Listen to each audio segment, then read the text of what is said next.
it's Chords and Coffee, and today we're gonna dedicate a whole darn episode to augmented chords.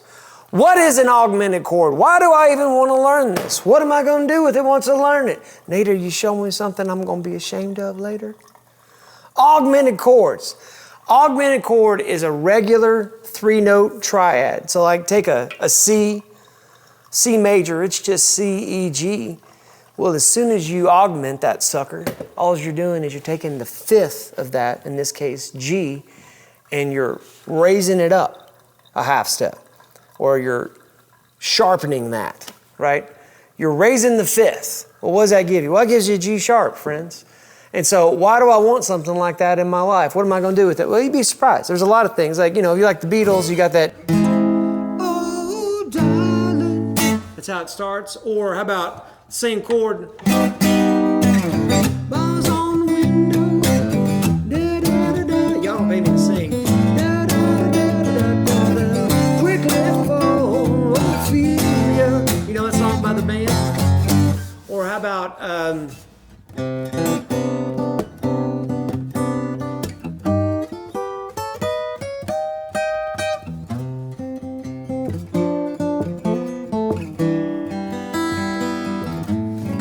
Sunshine of Your Life, Stevie Wonder. Or how about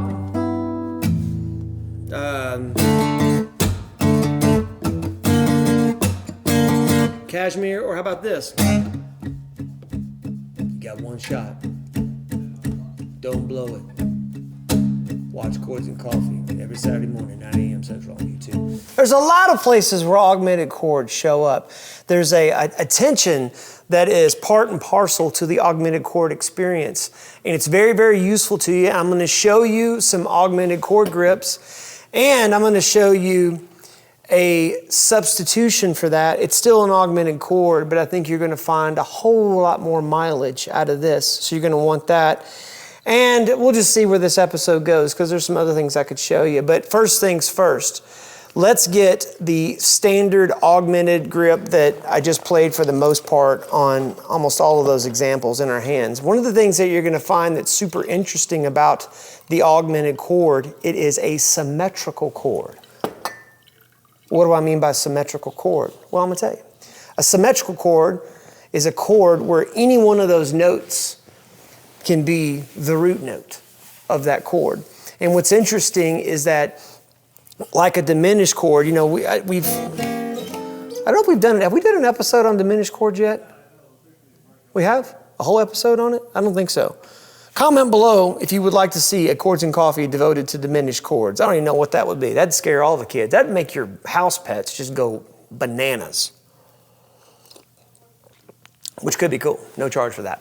It's a symmetrical chord. So what that means is I can move this shape to any one of those notes on the chord, and the notes just kind of keep flipping around. Well, I'll show you what I mean. So let's just learn this C augmented chord here. So I'm going to have my ring finger on the 3rd fret of the A string. I'm going to have my middle finger on the 2nd fret of the D. And then I'm going to have my index finger on the 1st fret of the G. And then also I'm laying that index finger like a bar on the 1st fret of the B string. Now, if you wanted to, you could not bar it and do like this, but I think you would regret that because that's too much finger activity. You need to have that pinky free. The pinky is like the youngest kid of the family. It just kind of does what it wants to do, right? So with that same shape, you've got a C, you've got an E, C, E, G sharp, C. I can move this whole sheboing right up here to the 7th fret on the E. Watch what happens. You've got an E, a G sharp, right? A C, and an E.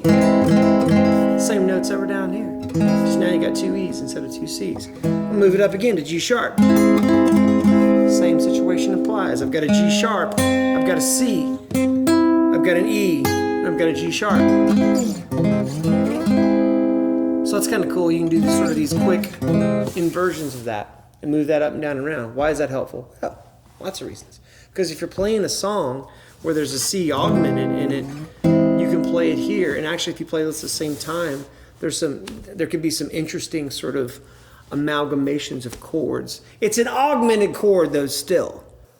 So it's rare that somebody goes, augmented. Yum. It just doesn't happen. Augmented is usually to set up something. It's a massive amount of tension to usher in some sort of release, right?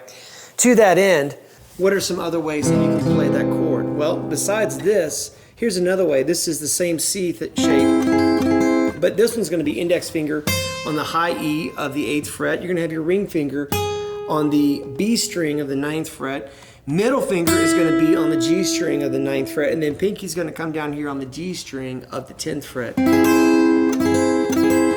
And there again, all the same rules apply to that. Right? You can move that around to each one of those notes that are in the chord shape. And then, let's see, there's another one here. This one is more of like the sort of the bottom 4 kind of power chord. This is kind of a fun stair-step shape here. My pinky is going to be on the 8th fret of the low E. My ring finger is going to be on the 7th fret of the A. And then my middle finger is going to be on the 4th fret, or excuse me, 6th fret of the D. And then index finger is going to be on the 5th fret of the G.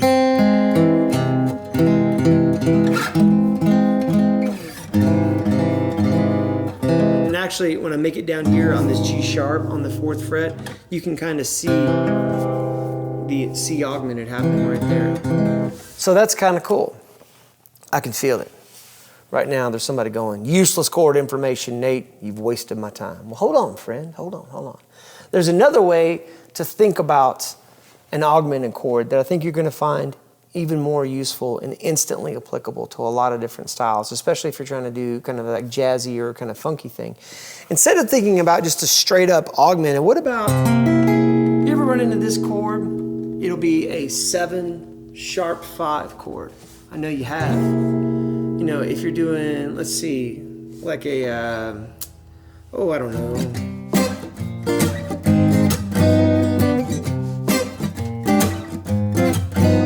Like that kind of stray cat strut sort of vibe. If you're doing that, this chord, in this case I was doing it here on this G7, let's come back to C here for a second. If I'm doing it on this C, it's going to be index finger on the 8th fret of the low E. I'm going to skip the A. Middle finger is going to be on the D of the 8th fret, and then ring finger is going to be on the 9th fret of the G. So far, just kind of a C7 vibe. Here's where the augmented comes in play. I'm going to hold the G sharp down, or the sharp 5, with my pinky on the 9th fret of the B string. And so that is a C7 sharp 5. Now there's another way to do it that's super duper helpful. And instead of having the root here, what I might do is I might take my index finger and put it where my middle finger was. So index is going to go on the 8th fret of the G. Now middle finger is then going to go on the high E string of the 8th fret. And that really wants to go to F of some kind, either a major chord like this major 7, or even a minor chord.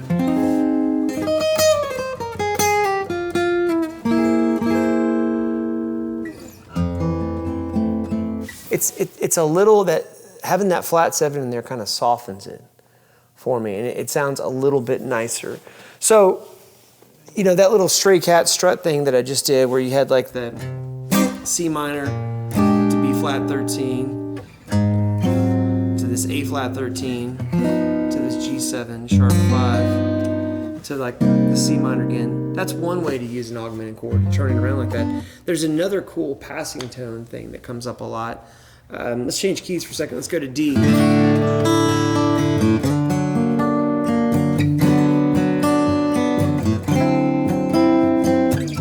As a way to get to the 4 chord, could be in any key. I'm just picking D here because it's just right here. So good old regular D chord, which you know. And then if I go to this D augmented, this is going to be the same as the C, just slid up a whole step. So your ring finger is going to be on the 5th fret of the A, middle finger is going to be on the 4th fret of the D, index finger is laying across the G and the B on the 3rd fret. And then to this D6, and that's going to be index finger on the 3rd fret of the B string, ring finger is going to be on the 4th fret of the G, middle finger is going to be on the 4th fret of the D, and then pinky is going to come down here to the A string of the 5th fret, and then up to this D9. which we're going to build that right off the 5th fret, with your middle fingers on the 5th fret of the A, index fingers on the 4th fret of the D, and then ring fingers laying across the G, the D, and the E. And that gets you to that G chord. And what you're hearing that you like is this chromatic movement up, right? That's another way to use an augmented chord. An augmented chord is something that, because of the built-in tension, it really sets up this fantastic release. And you might be saying, well, what in the world would I play, like scale-wise, over an augmented chord? I'm gonna get in the weeds just here for a second. So, whole tone scale works out great. And the whole tone scale is something that, you know, I don't know a whole lot of people. I know Joe Satriani can shred a whole tone scale and do some really fantastic things. And if you get really good at it, it's so mathy because it's literally, there's no half steps, just all whole steps, right? It always ends up sounding sort of, to my ears anyway, kind of alien, not necessarily in a bad way, but just in a way where it's just like, whoa, I'm traveling through time and I ain't got no DeLorean. Back to the Future reference. Anyway, what is the whole tone scale? Well, I tell you what, I'm just going to give it to you real quick. Let's do it in G, since we're right here a second ago anyway on this G7 sharp 5. We're going to start on the high E string, and we're going to be on the 7th fret, 5th fret, 3rd fret. You see, all whole steps. Now we're going to go to the B string on the 6th fret, 4th fret. So, and then on the G string, 6th fret, and then 4th fret. So the G and the B are kind of this weird little 4, 6, 4, 6, and then that already sounds kind of weird and, again, not spooky, but I feel like I'm traveling through time and I don't want to be. You know what I mean? A reluctant time traveler. And then when you get to the D string, you're going to go 7, 5, 3 again, and then on the A string, 6, 4, and then 7, 5, 3 on the low E.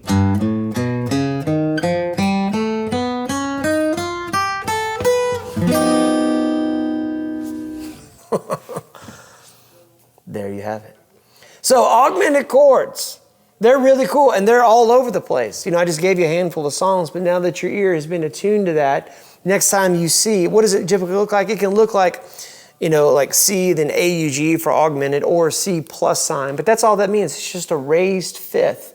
You can play a whole tone scale over it. A lot of times, like most of the time, if you squeeze the pentatonic just right, you can find something that'll fit. That's why that scale is so wonderful and miraculous. But I hope that helps you. You know, friend, we're living life the best we can with a guitar in our hand, and we do this every Saturday morning at 9 a.m. Central Time right here on YouTube. I hope you hit the subscribe button. I hope you leave a question or a comment and a suggestion for a future Chords and Coffee. I sure do appreciate you, and we look forward to seeing you next week.